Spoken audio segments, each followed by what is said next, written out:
പ്രധാനപ്പെട്ട ഒന്നാണ് ബദർ. 14 നൂറ്റാണ്ടുകൾക്ക് മുന്നേ ബദർ യുദ്ധം നടന്നതും ഇന്നും വർത്തമാന കാലഘട്ടത്തിൽ ചർച്ചയാണ്. ഈ പരിശുദ്ധമാക്കപ്പെട്ട ഈ കാലഘട്ടത്തിൽ ബദർ എന്നും ഒരു പാഠമാണ്. ജീവിതത്തിൽ വന്ന ഏറ്റവും വലിയ നഷ്ടം എന്തെന്ന് ചോദിച്ചാൽ ജീവിക്കാനുള്ള സ്വാതന്ത്ര്യം തന്നെ ഇല്ലാതാവുക എന്നുള്ളതാണ്. പുണ്യ റസൂൽ സല്ലല്ലാഹു അലൈഹി വസല്ലം തങ്ങൾ ജനിച്ച മണ്ണ് മക്ക. എല്ലാ ശ്രമങ്ങളും പ്രയാസങ്ങളും വേദനകളും സഹിച്ച് 13 വർഷക്കാലം നുബുവത്തിന്റെ 13 വർഷക്കാലം കടിച്ചു പിടിച്ചിരുന്നു. ഒരു വഴിയുമില്ലാതെ അല്ലാഹു പറഞ്ഞു പ്രതിരോധിക്കരുത്. അവിടെ നിന്ന് ഹിജ്റ പോകാൻ വേണ്ടി കഴിയും.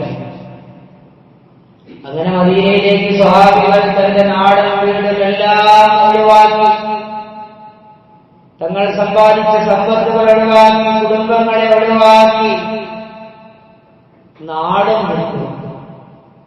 മദീനയിൽ ചെന്നെത്തിയപ്പോഴോ അവിടെയും സ്വൈര്യം തരാതെ ജൂതന്മാരെ കൂട്ടുപിടിച്ച് മുശ്രിക്കീങ്ങൾ പുണ്യ റസൂലിനെയും കടന്നു വന്ന സ്വഹാബികളെയും ആക്രമിക്കുകയും ബുദ്ധിമുട്ടിക്കുകയും അവരുടെ വെള്ളവും അവരുടെ കൃഷിയും അവരുടെ സമ്പത്തും മദീനയിലെ നശിപ്പിക്കാൻ തുടങ്ങിയപ്പോഴാണ് അല്ലാഹു പ്രതിരോധത്തിലുള്ള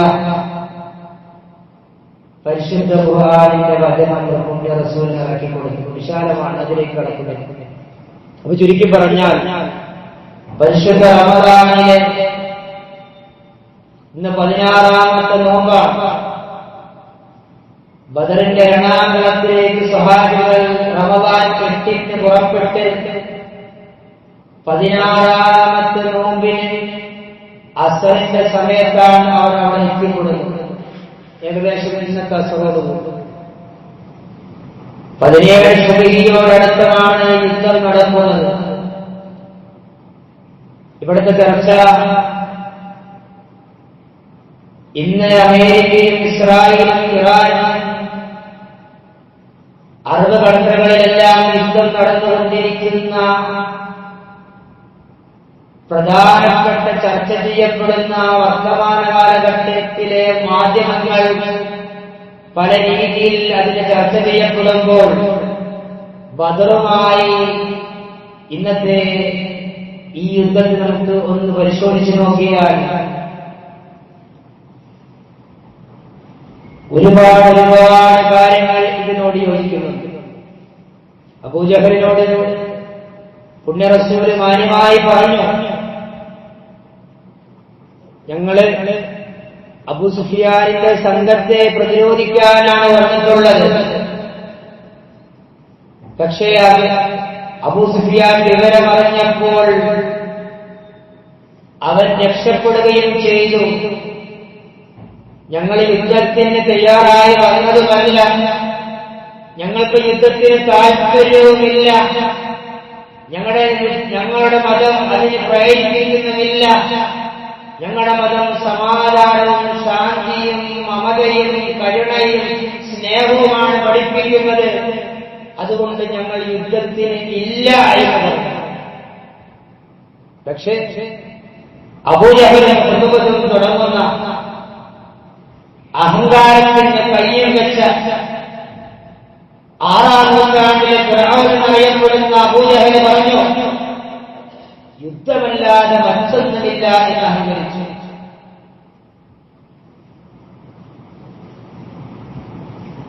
ട്രംപും നെതന്യാഹുവുമെല്ലാം ഞങ്ങൾക്കെതിരെ പോരാടിയാൽ അത് പരാജയമാണ്, അത് നാശമാണ്, നഷ്ടമാണ് എന്ന് പറഞ്ഞുകൊണ്ട് വെല്ലുവിളികൾ നടത്തുന്നു. അന്ന് അബൂജഹൽ പറഞ്ഞ അതേ വെല്ലുവിളി റസൂലുള്ളാഹി സ്വല്ലല്ലാഹു അലൈഹി വസല്ലം യുദ്ധം വേണ്ട എന്ന് പറഞ്ഞു. അമേരിക്കയും ഇസ്രായേലുമായി കൂട്ടകക്ഷികളാകുന്ന ആളുകൾ അതേ സ്വരത്തിൽ പറയുന്നു യുദ്ധവേണ്ട അവസാനിക്കുക എന്ന്. പക്ഷേ ഒരേ സ്വരത്തിൽ അന്ന് അബൂജഹലും ഉത്ബത്തും ശൈബത്തും പറഞ്ഞ അതേ അഹങ്കാരത്തിന്റെ വചനം ഇന്ന് ഇതാ വെല്ലുവിളികളായി നടക്കുന്നു. ഞങ്ങളെ പരാജയപ്പെടുത്താൻ സാധ്യമല്ല, ഞങ്ങൾ ശക്തരാണ്. അതങ്ങനെ തന്നെയാണ്. ഇന്ന് അമേരിക്കയാണല്ലോ ഏറ്റവും വലിയ ശക്തർ. എന്തുകൊണ്ടെന്ന് വെച്ചാൽ അവർ തന്നെ പറയുന്നുണ്ട് 13,000 യുദ്ധവിമാനം, 11 വിമാനവാഹിനികൾ, 13 ലക്ഷം സൈനികർ, 8 ലക്ഷം റിസർവ് സൈന്യം, 5000 യുദ്ധടാങ്കുകൾ, 80 രാജ്യങ്ങളിലായി അവർക്ക് പ്രത്യേകം സൈനിക താവളങ്ങളുള്ള ഏറ്റവും വലിയ ശക്തി ഇന്ന് അമേരിക്ക തന്നെയാണ്. അതിനൊരു സംശയവുമില്ല. ആ ശക്തി കൊണ്ടാണ് രാജ്യങ്ങളെ അവർ വെല്ലുവിളിക്കുന്നത്. ഇതേ വെല്ലുവിളി തന്നെയാണ് പുണ്യ റസൂൽ മുഹമ്മദ് മുസ്തഫ സല്ലല്ലാഹു അലൈഹി വസല്ലം തങ്ങൾക്ക് നേരെ അബൂജഹലും ഉത്ബത്തും വെല്ലുവിളിച്ചത്. എങ്ങനെയായിരുന്നു വെല്ലുവിളി? അതിശക്തമായ സൈന്യത്തോടുകൂടിയാണ് അബൂജഹലും ഉത്ബത്തും ശൈബത്തും അടങ്ങുന്ന സൈന്യം മക്കയിൽ നിന്നും ബദറിന്റെ രണാങ്കണത്തിലേക്ക് കടന്നു വന്നിട്ടുള്ളത്. ചരിത്രം വിശാലമാണ്. അതിന്റെ പ്രധാനപ്പെട്ട എണ്ണം മാത്രം പറയാം. ഇന്ന് അമേരിക്ക കൃത്യമായി അവരുടെ എണ്ണം സൂചിപ്പിച്ചുകൊണ്ട് അവരുടെ ശക്തികളെ തുറന്നു കാണിച്ച് ഭയപ്പെടുത്തി വെല്ലുവിളിക്കുമ്പോൾ അന്നത്തെ ആ വെല്ലുവിളിയും നമ്മളൊന്ന് പരിശോധിക്കേണ്ടതുണ്ട്. മഹാനായ റസൂലുള്ളാഹി സ്വല്ലല്ലാഹു അലൈഹി വസല്ലം തങ്ങൾ, അവിടുത്തെ സ്വഹാബികൾ, കൃത്യമായി പറഞ്ഞാൽ 313 പേര്, ഏകദേശം 300 പേരാണ് ബദറിലേക്ക് വന്നിട്ടുള്ളത്. അവരുടെ കയ്യിൽ ആകെ 70 ഒട്ടകങ്ങൾ, 2 കുതിരകൾ, 60 പടയണികൾ മാത്രം പുണ്യ റസൂലിന്റെയും സ്വഹാബികളുടെയും അടുത്ത്. എന്നാൽ നമ്മൾ കേട്ട ചരിത്രത്തിന്റെ താളുകൾ എടുത്ത് പരിശോധിച്ച് നോക്കിയാൽ ഉത്ബത്തിന്റെയും ശൈബത്തിന്റെയും അബൂജഹലിന്റെയും സൈന്യം പുണ്യ റസൂലിനെക്കാട്ടിലും 3 ഇരട്ടി അല്ലെങ്കിൽ 2 ഇരട്ടി മടങ്ങുണ്ടായിരുന്നു. മാത്രമല്ല അവരുടെ കണക്ക് പരിശോധിക്കുമ്പോൾ 700 ഒട്ടകങ്ങളും 200 കുതിരകളും 800ഓളം വരുന്ന പടയങ്കികളും അവർക്കുണ്ടായിരുന്നു. മാത്രമല്ല അവർക്ക് തിന്നുവാനും കുടിക്കുവാനും കളിക്കുവാനും ചെണ്ടകളും മേളകളും ഡാൻസുകളും കൂത്തുകളും കള്ളുകളും എല്ലാം ആർഭാടമായി പുണ്യ റസൂലിനെയും സഹാബികളെ യുദ്ധമല്ലാതെ മറ്റൊന്നുമില്ല എന്ന് പറഞ്ഞ് അഹങ്കരിച്ച് കടന്നു വന്ന അബൂജഹലിന്റെ സൈന്യത്തിന്റെ പടപൊരുതിയ ആ ബദർ ഇന്നും നമുക്കൊരു പാഠമാണ്. ഈ വർത്തമാന കാലഘട്ടത്തിൽ ഇറാനും ഇസ്രായേൽ നടത്തുന്ന യുദ്ധത്തിൽ നമുക്കൊരു പാഠമാണ്. ഇവിടെയാണ് ചരിത്രം ആവർത്തിക്കാൻ വേണ്ടി നമ്മൾ ആഗ്രഹിക്കുന്നത്. ഇവിടെയാണ് ചരിത്രം വീണ്ടും വരുവാൻ വേണ്ടി നമ്മൾ കൊതിക്കുന്നത്. ഏതാണ് ചരിത്രം? മഹാനായ മുഹമ്മദ് മുസ്തഫ സല്ലല്ലാഹു അലൈഹി വസല്ലമ തങ്ങൾ അവിടെ നിന്ന് പറഞ്ഞതല്ലോ, അല്ലാഹുവേ പടച്ചവനെ തമ്പുരാനെ, ഈ പറയപ്പെടുന്ന ഈ ചെറിയ സംഘമുണ്ടല്ല, ഏത് സംഘം? അല്ലാഹുമ്മ ഇന്നി ഇൻ ശിദ്ദതിക ആഖലക വവഅദക അല്ലാഹുമ്മ ഇൻ തുഹ്ലിക ഹാദിഹിൽ ഇസായ അൽയൗമ കുൽതു തഅബുദു ഫിൽ അർളി അബദാ. പടച്ചവനെ, ഈ കുറച്ചുള്ള ഈ ചെറിയ സൈന്യത്തെ, ഈ സംഘത്തെ നീ തോൽപ്പിക്കപ്പെട്ടാൽ പിന്നെ ഈ ഭൂമിയിൽ ലാ ഇലാഹ ഇല്ലല്ലാഹ് പറയാൻ ലോകം അവസാനിക്കുന്നത് വരെ ഒരാളും തന്നെ ഉണ്ടാവില്ല. അല്ലാഹ് ബദറിന്റെ തലേ ദിവസം സുജൂദിൽ കടന്നുകൊണ്ട് പുണ്യ റസൂൽ മുഹമ്മദ് മുസ്തഫ പ്രാർത്ഥിച്ചു. ആ തലേ ദിവസമാണ് ഇന്ന്. റമളാൻ 16ന്റെ തലേ ദിവസം പുണ്യ റസൂൽ പ്രാർത്ഥിച്ച പ്രാർത്ഥനയാണ് ഇവിടെ ഞാൻ പറഞ്ഞത്. അല്ലാഹുവേ, ഈ കുറച്ചു വരുന്ന ഈ ചെറു സംഘത്തെ നീ നശിപ്പിച്ചാൽ അൻതുഹ്ലിക് ആദിഹിൽ ഇസായ അൽയൗമ ഈ ദിവസം എന്നാൽ കുൽതു തഅബുദു ഫിൽ അർളി അബദാ ലാ ഇലാഹ ഇല്ലല്ലാഹ് പറയാൻ ഈ ഭൂമിയിൽ ഇനി ആരും ഉണ്ടാകില്ല അല്ലാഹ്. ആ ഒരു പ്രാർത്ഥന അവിടെ നിന്നിട്ട് ചരിത്രത്തിൽ കാണാം. റസൂൽ പറയുന്നുണ്ട്, എന്റെ മുഅ്മിനീങ്ങളെ, സഹോദരങ്ങളെ, അല്ലാഹുവിന്റെ റസൂൽ സ്വഹാബികളെ കാണിച്ചുകൊണ്ട് പറയുകയാണ്, ഈ കാണുന്ന സ്ഥലത്ത് അബൂജഹൽ, ഈ കാണുന്ന സ്ഥലത്ത് ഉത്ബത്ത്, ശൈബത്ത്, വലീദത്ത്, ലംറത്ത്, ഇങ്ങനെ പറയുന്നു. ഇവിടെ ഉത്ബത്തും ശൈബത്തും അബൂജഹലും ലംറത്തും ഇങ്ങനെ മരണപ്പെട്ടവർ ബദറിൽ വീഴുമെന്ന് തലേ ദിവസം തന്നെ പുണ്യ റസൂൽ മുഹമ്മദ് മുസ്തഫ. എന്റെ സഹോദരങ്ങളെ, റമദാനാണ്, ശക്തമായ ചൂടാണ്, നമ്മുടെ വായിലേക്കൊക്കെ വെള്ളം വറ്റുന്ന, ശരീരത്തിലെ രക്തങ്ങളൊക്കെ വറ്റുന്നു. പുറത്ത് ജോലി ചെയ്യുന്നവർക്ക് വളരെ പ്രയാസമാണ്. അല്ലാഹു ആരോഗ്യം ഇട്ടുകൊടുക്കണേ. റമദാൻ 8-ാം തീയതി 8ാമത്തെ നോമ്പിന്റെ പുണ്യ റസൂൽ സ്വഹാബികൾ ബദറിലേക്ക് പുറപ്പെട്ടു. സഹോദരങ്ങളെ, അവർക്കന്ന് നോമ്പുണ്ടായിരുന്നു. അത്താഴത്തിന് നോമ്പ് തുറക്കാനോ ഇന്ന് നമ്മുടെ വീടുകളിലുള്ളതുപോലത്തെ ഭക്ഷണങ്ങളോ സാമഗ്രികളോ ഒന്നും തന്നെ ഇല്ല. അല്പം തോൽപാത്രത്തിൽ വെള്ളമോ കാരക്കുകളോ മാത്രമായിരിക്കുമല്ലോ. പക്ഷേ അവർ എന്തിനാണ് പുറപ്പെട്ടതെന്നറിയുമോ? ഇന്ന് നമ്മൾ ഈ പള്ളിയിൽ ഇരിക്കാൻ കാരണം അത് ബദരീകളാണെന്ന് മുഹമ്മദ് മുസ്തഫ. അവരുടെ ഈമാൻ യുദ്ധം ഉറപ്പിച്ചു. സ്വഹാബികളോട് ചോദിച്ചു, നബി, മുന്നോട്ട് പോണോ പിന്നോട്ട് പോണോ? അവരുടെ കയ്യിൽ അമേരിക്കയുടെ എണ്ണം പറഞ്ഞതുപോലെ അതിശക്തമായ ആയുധങ്ങളും പടയങ്കികളും എല്ലാം ഉണ്ട്. നമ്മുടെ കയ്യിൽ വളരെ തുച്ഛമാണ്, നമ്മൾ കുറച്ച് ആളുകളുണ്ട്.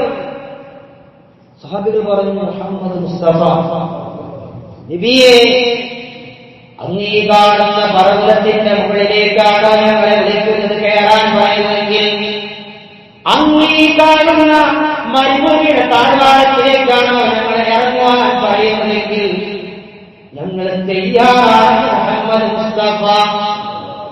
അതവരുടെ ഈമാനായിരുന്നു. അതുകൊണ്ടല്ലയോ നമ്മൾ പറയുന്ന ബദറിൽ മലക്കുകൾ ഇറങ്ങി അവരെ വിജയിപ്പിച്ചു.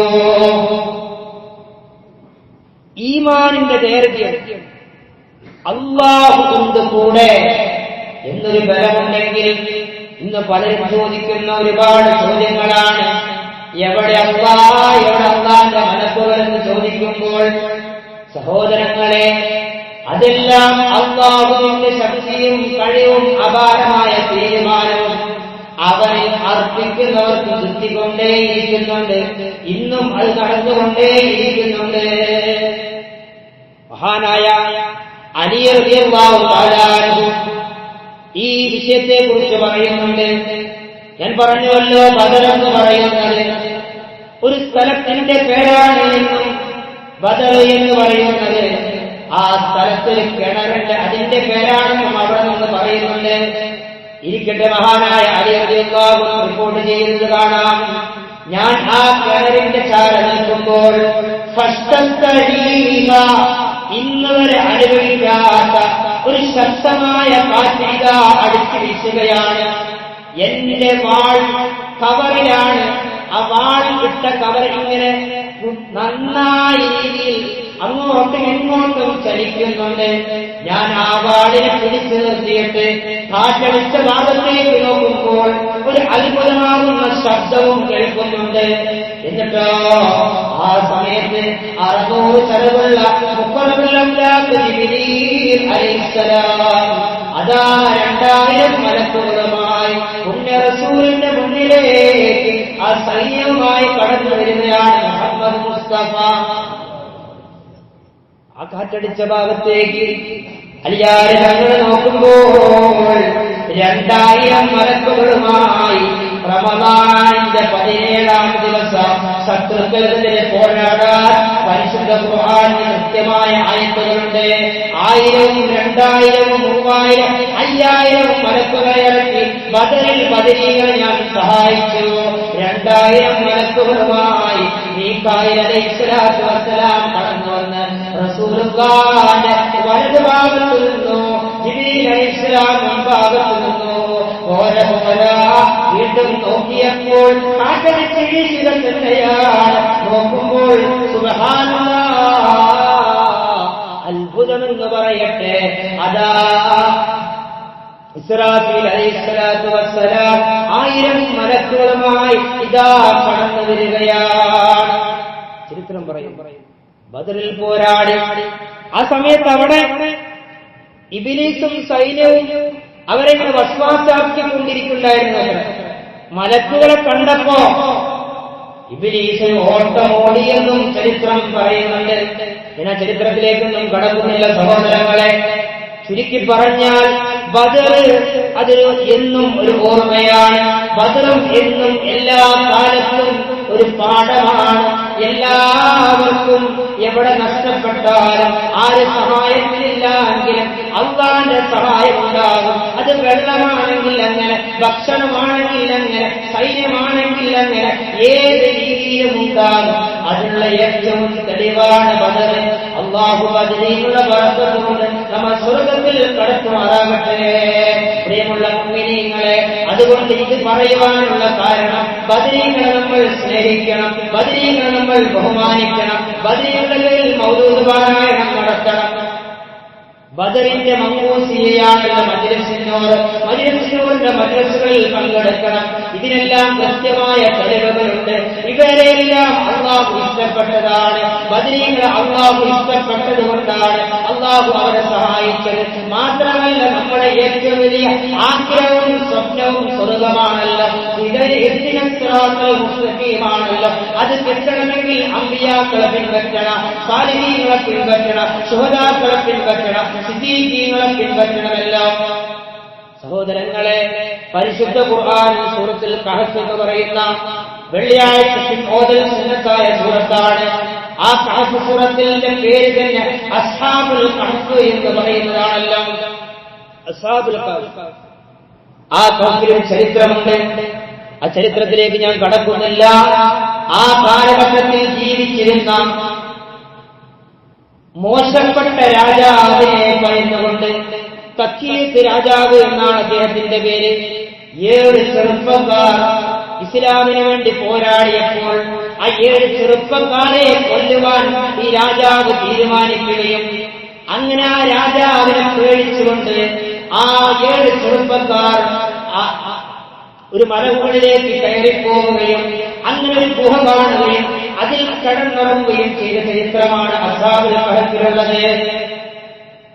ചരിത്രം ഞാൻ പറയുന്നില്ല. 300 വർഷക്കാലം അവർ അതിൽ കിടന്നിറങ്ങി. എന്റെ വിഷയം അതല്ല. ആ അസ്ഹാബുൽ കഹ്ഫ് എന്ന് പറയുന്ന ആ ചരിത്രത്തിൽ 7 ചെറുപ്പക്കാരോടൊപ്പം ഒരു നായയും ഉണ്ടായിരുന്നു. ആ നായയുടെ പേര് കിത്തുമാൻ എന്നാണ്. ആ കിത്തുമാൻ ഇവർ 300 വർഷക്കാലം കടന്നിറങ്ങി പുറത്തേക്ക് ഇറങ്ങി നോക്കിയപ്പോൾ ആ നായയുടെ അവശിഷ്ടങ്ങളാണ് അവർ കാണാനിടയായത്. അവർ പറഞ്ഞു, ഞങ്ങൾ അല്പം മാത്രമേ ഉറങ്ങിയിട്ടുള്ളൂ. അവരുടെ കയ്യിലുള്ള നാണയം കൊണ്ട് ഭക്ഷണം വാങ്ങിക്കാൻ ടൗണിലേക്ക് ഇറങ്ങിയപ്പോൾ ആ കടയിലുള്ള ആളുകൾ പറഞ്ഞു, 300 വർഷങ്ങൾക്ക് മുമ്പുള്ളതാണല്ലോ. സഹോദരങ്ങളെ, ഞാൻ പറഞ്ഞു വന്നത്, ഈ നായ ആ ചെറുപ്പക്കാരെ സ്നേഹിച്ചു. ആ ഒരൊറ്റ കാരണത്താൽ ഇസ്ലാമിക ചരിത്രത്തിൽ പരിശുദ്ധ റസൂൽ സ്വർഗ്ഗത്തിൽ കടക്കുന്ന ചില ജീവികളുടെ എണ്ണം പറയുന്നുണ്ട്. അതിൽപ്പെട്ട ജീവികളിൽപ്പെട്ട ഒന്നാണ് ഈ നായ. പുണ്യ റസൂൽ പറയുന്നു, ഈ നായ സ്വർഗ്ഗത്തിൽ കടക്കാനുള്ള കാരണം അല്ലാഹു ഇഷ്ടപ്പെട്ട ഈ 7 വിഭാഗം ചെറുപ്പക്കാരെ ഇഷ്ടപ്പെട്ടായിരുന്നു ഈ നായയും അവരുടെ കൂടെ പോയത്. അതുകൊണ്ട് അല്ലാഹു ഇഷ്ടപ്പെട്ട സ്നേഹിച്ചതുകൊണ്ട് ഈ നായയ്ക്ക് അല്ലാഹു സ്വർഗ്ഗം കൊടുത്തു. മുഹമ്മദ് മുസ്തഫ സൂറത്ത് യാസീനിൽ ഒരു സംഭവമുണ്ട്. ഹബീബ് നജ്ജാറിന്റെ കഥ. قيل ادخل الجنة قال يا ليت قومي يعلمون. അവിടെ പറയുന്നത് ഇങ്ങനെയാണ്, ഹബീബ് നജ്ജാറി എന്ന് പറയുന്ന ആ നാട്ടിലെ ചെറുപ്പക്കാരന് അല്ലാഹു സ്വർഗ്ഗം കൊടുത്തു. ആ മോശപ്പെട്ട ആളുകൾക്ക് ഈ പറഞ്ഞു കൊടുക്കുന്ന ആളായിരുന്നു. ഈ വിഷയം യഅലമു, എങ്ങനെയാണ്?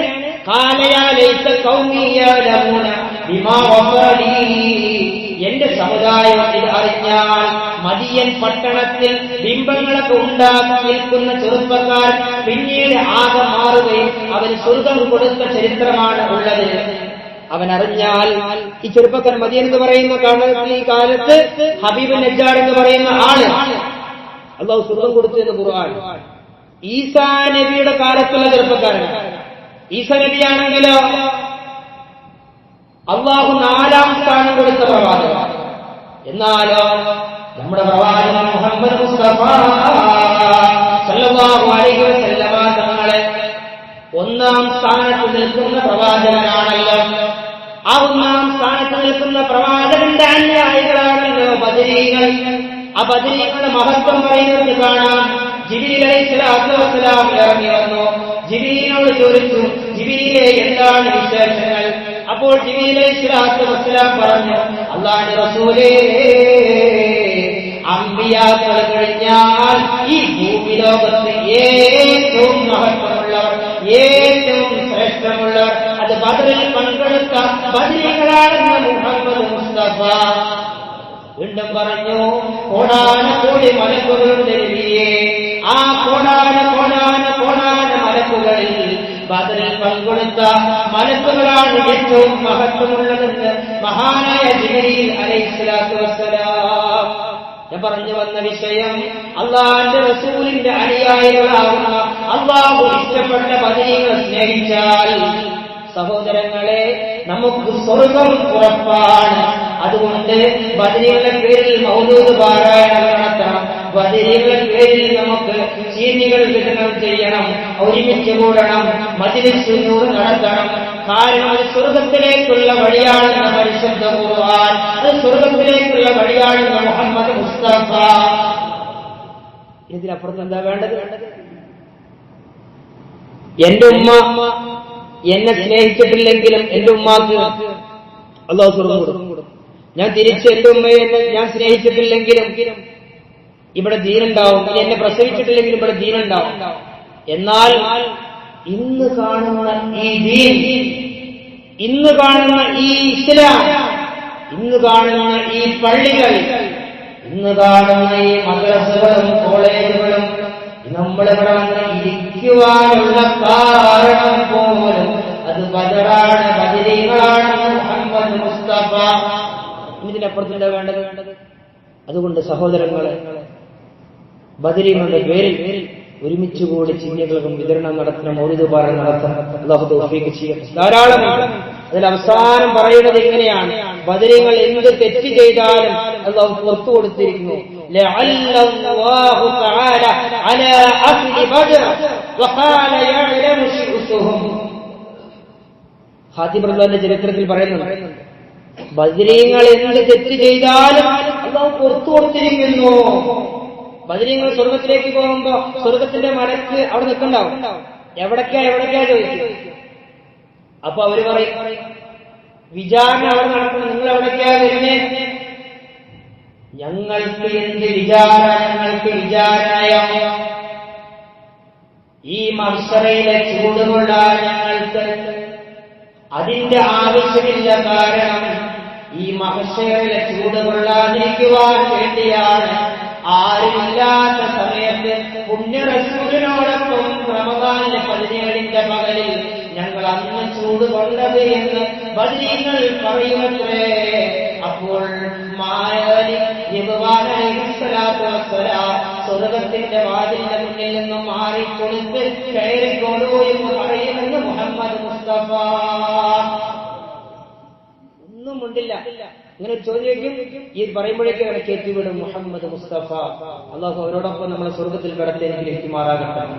സഹോദരങ്ങളെ, റമദാൻ, പുണ്യ റമദാൻ കഴിഞ്ഞുകൊണ്ടിരിക്കുകയാണ്. തറാവീഹിലൊക്കെ ആളുകൾ ചുരുങ്ങാൻ റമദാനിന്റെ പ്രധാനപ്പെട്ട രാവുകളിലേക്ക് പോയിക്കൊണ്ടിരിക്കുമ്പോ ജീവിതത്തിൽ കിട്ടിയ മഹാസൗഭാഗ്യം കടന്നു വന്നിട്ടും ഉപയോഗിക്കാത്ത ഏറ്റവും വലിയ വ്യക്തിയല്ലേ? ഞങ്ങളെല്ലാവരും പറയുന്ന പോലെ കടന്നു വന്ന മഹാസൗഭാഗ്യം പുറംകാലം കൊണ്ട് തട്ടിക്കളയരുത്. ഒരുപക്ഷേ അവസാനത്തെ ഒരുപക്ഷേ നമ്മുടെ അവസാനത്തെ റമദാനാവാം. ഞാൻ പറഞ്ഞതുപോലെ ഒരു വിഷയം ഇടയ്ക്കിടയ്ക്ക് പറയുന്നുണ്ടെങ്കിൽ അതിന്റെ ഗൗരവം വിശാലമാണ്. ഒരുപക്ഷേ ഇത് നമ്മുടെ അവസാനത്തെ ജുമഅയാകാം, ഒരുപക്ഷേ ഇത് നമ്മുടെ അവസാനത്തെ തറാവീഹാകാം.